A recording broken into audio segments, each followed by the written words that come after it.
Ainara, com a deportista, té una qualitat extraordinària, com ella està demostrant hasta ara. Des que està corrent en bicicleta, en totes les categories és guanyadora. Sempre guanya les carreres, o quan no guanyes perquè ha tingut alguna averia o alguna cosa, sempre està davant. Tots els campionats autonòmics que ha corregut de totes les modalitats, crec que només que n'ha perdut uno en esta vida, tots els altres els ha guanyat tots. Y es cuando te fijas de lo que hace, que corre con chicos y siempre está dando la talla al revés. Son los chicos los que le tienen miedo a ella. Ella està sempre en les 3 primeres de totes les seleccions espanyoles y este any ha estat en una Olimpia de la Juventud. Ella está compitiendo hoy en día con lo mejor de España y estando siempre entre las 3 primeras. Eso tiene que costar de asimilar.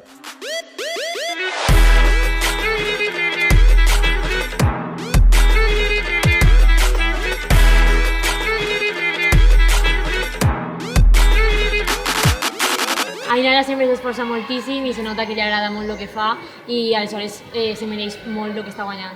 És un encant de xiqueta, i com a ciclista pues molt gran, i com a xiqueta i persona també. Com a amiga, en totes les amiguetes. És una persona que sempre t'ajuda en tot el que pot, encara que no puga estar amb nosaltres tot el temps que ella voldria per temes d'entrenaments o el que siga. Sempre la tenim ahí. És una xiqueta que te guanya el cor molt fàcilment.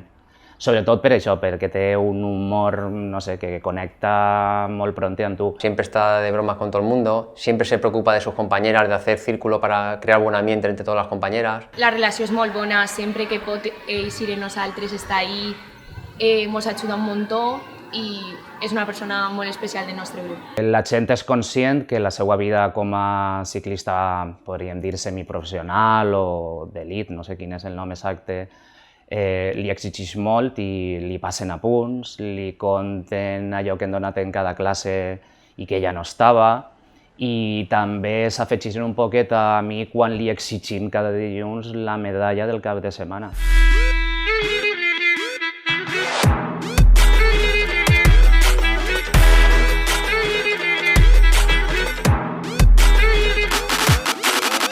Ojalá que continúe China, que en uns anys estarà en l'élite del ciclisme femenino en Espanya.